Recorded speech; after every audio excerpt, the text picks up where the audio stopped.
안녕하세요. 사서 K입니다. 오늘 소개해드릴 책은 지금까지 아이에게 좋은 유아법이라고 생각해서 자녀 교육에 힘써왔지만 아이가 뜻대로 따라주지 않아 지치고 힘든 부모들을 위한 최강의 솔루션을 소개해주는 책입니다. 그동안 소개된 수많은 육아법이 아이를 잘 키우는 쪽이 아니라 오히려 정신적인 성장을 멈추게 만드는 나쁜 방향이었다는 점을 과학적인 근거를 들어 설명하고 있는 하세가와 와카님의 적당히 육아법이라는 책입니다. 비단 육아에서 뿐만이 아니라 생활 전반에 있어 가장 쉽고도 어려운 경계가 이것이 아닐까요? 바로 적당히입니다. 적당히 일하고 적당히 먹고 적당히 운동하고 적당히 놀고 적당히 자고 쉬워 보이지만 쉽지 않은 적당히 그리고 적당히 하는 육아도 마찬가지입니다. 쉽다고 느껴지지만 무척이나 어렵습니다. 이는 부모라면 당연히 아이를 위하는 마음에 아이가 더 잘하기를, 더 열심히 하기를 바라기 때문인데요. 하지만 이 책에서는 적당히 하는 육아의 중요성과 방법에 대해서 이야기를 해주고 있습니다. 아직 육아를 하고 있진 않지만 책에서 언급하는 육아를 적용하기에는 약간 어린 16개월 된 딸아이를 키우고 있는 저에게 이 책은 미래를 위한 책이라고 할 수 있습니다. 그리고 물론 지금은 이 책을 읽고 적당히 과하지 않게 해야지 하고 생각을 하지만 아이가 또 그 원령이 되고 그 연령이 되면 또 욕심이 생기게 될 수도 있겠죠. 그때 또다시 한번 꺼내어 봐야 할 그러한 책이라고 생각을 합니다. 이 책의 저자가 말하는 핵심 키워드, 앞서도 이미 언급을 했지만 적당히입니다. 저자 본인도 육아를 하면서 아이를 제대로 키우는 방법을 몰라 고민을 많이 하였고 수많은 육아 논문을 살펴보았다고 합니다. 그리고 그 가운데에서 발견한 하나의 공통점이 바로 적당이라고 하는데요. 저자가 말하는 적당히는 어떤 일은 꼭 이렇게 해야만 한다며 집착하지 않고 굳이 집착하지 않아도 될 일에는 마음을 내려놓는다는 뜻이라고 전하고 있습니다. 그리고 이를 통해 부모는 화를 덜 내게 되고 아이는 자유롭고 자립적으로 자라는 수많은 각종 장점을 경험할 수 있을 것이라고 전하고 있는데요. 부모라면 이 소개글을 읽고 이 책을 펼쳐보지 않을 수 없을 것이라고 봅니다. 그리고 적당히를 위해서 이렇게 이야기를 합니다. 육아에서 가장 중요한 것은 아이와 적당한 거리두기라고 말이죠. 하지만 일상에서 적용하기가 쉽지 않은 부모를 위해 전략적인 빈틈의 기술을 알려주고 있습니다. 예를 들어 느리게 움직인 아이에게 재촉하지 않기, 다른 사람의 입장에서 생각해보라고 하지 않기 등을 말이죠.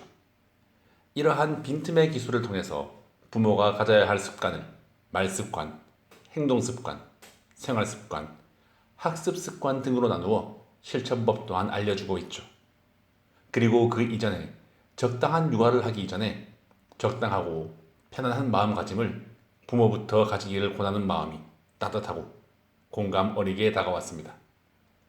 또한 0세부터 7세까지의 영유아의 뇌는 폭발적으로 성장하는 시기이기 때문에 특히 영유아기에 오감을 통해 외부 정보를 받아들이면서 겪는 시행착오를 통해 뇌가 단련이 된다고 합니다.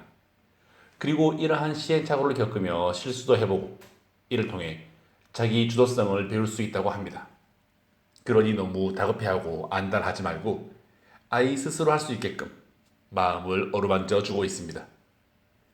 책에서 이야기하는 적당히 육아의 방법 몇 가지를 소개해 드리자면 느리게 움직이는 아이는 스스로 생각하는 데에 시간이 많이 걸리기 때문이라며 가만히 내버려두면 훨씬 주체적으로 자란다는 부분이 있었습니다. 예를 들어 눈앞에 종이가 있어도 점체에 손을 대려 하지 않고 생각이 많은 아이에게 이제 생각은 그만하고 적어보자라고 말해버리지 않기를 원하고 있습니다. 또한 만 6세 미만의 아이들 중 99%는 타인의 입장에서 생각을 하지 못하기 때문에 다른 사람의 관점에서 생각을 해봐 라고 아이를 야단치지 말고 타인이 아닌 아이 본인의 관점에서 부모가 바라봐주고 상황을 설명해 주라고 이야기하는 부분도 인상 깊었습니다. 이어서 방 정리를 억지로 시키지 않기, 아이의 실수를 그때그때 바로잡지 않기, 아이의 어려운 질문에 사실을 곧이곧대로 답하려고 애쓰지 않기 등 아이를 위하는 마음에서 부모가 행하고 있는 상황들에 대해서 굳이 그렇게 억지로 시킬 필요 없다며 적당히 아이에게 빈틈을 만들어주고 아이 스스로 할 수 있는 여건과 상황을 만들어주라고 책에서는 일관되게 이야기를 하고 있습니다. 이렇게 소개한 적당히 육아법은 저자가 생각하는 개인의 육아법이 아니라 하버드대, 옥스퍼드대 등 유명 대학의 연구진이 밝혀낸 검증된 방법이라고 합니다. 그렇기에 아이를 위하는 마음에 아이를 지나치게 통제해온 부모에게 경종을 울리고 아이가 늦더라도 아이를 존중해주고 기다려주고 인내해주는 부모에게 과학적인 근거로 잘해오고 있다고 뒷받침해줄 수 있을 것입니다. 이렇게 적당히 육아법을 통해 아이를 믿고 기다린 결과 어느 날 갑자기 아이가 스스로 용기 있게 한 걸음 내릴 수 있게 될 것입니다. 그리고 부모는 이를 통해 기다림의 강력한 위력을 알게 될 것입니다. 부모도 아이도 처음 한 발짝을 떼기는 어렵지만 아이의 성장 욕구는 어른이 생각하는 것보다 훨씬 크기에 기다리다 보면 아이의 첫걸음은 반드시 찾아오기에 여유로운 마음을 가지고 지켜볼 수 있기를 바라봅니다. 그러니 조금만 더 아이를 기다려주기를 바라며 책에서 강조하는 적당히 육아의 기술을 앞서 언급했던 말습관, 행동습관, 생활습관, 학습습관으로 나누어 아래에서 소개하며 오늘의 이야기 마무리하도록 하겠습니다. 말습관, 아이에게 참으라고 하지 않기, 인사하라고 시키지 않기, 뭐뭐 하면 안 되라고 하지 않기.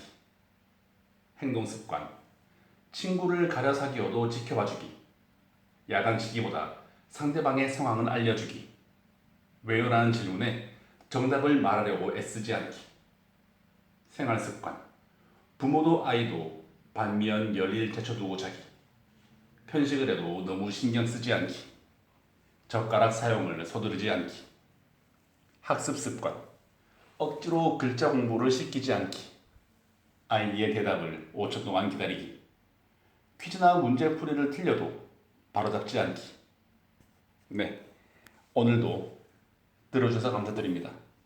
더불어 사석K의 책 소개가 재미있으셨다면 좋아요, 구독, 알림 설정으로 사석K가 매주 들려드리는 다양한 책들과 만나실 수 있습니다.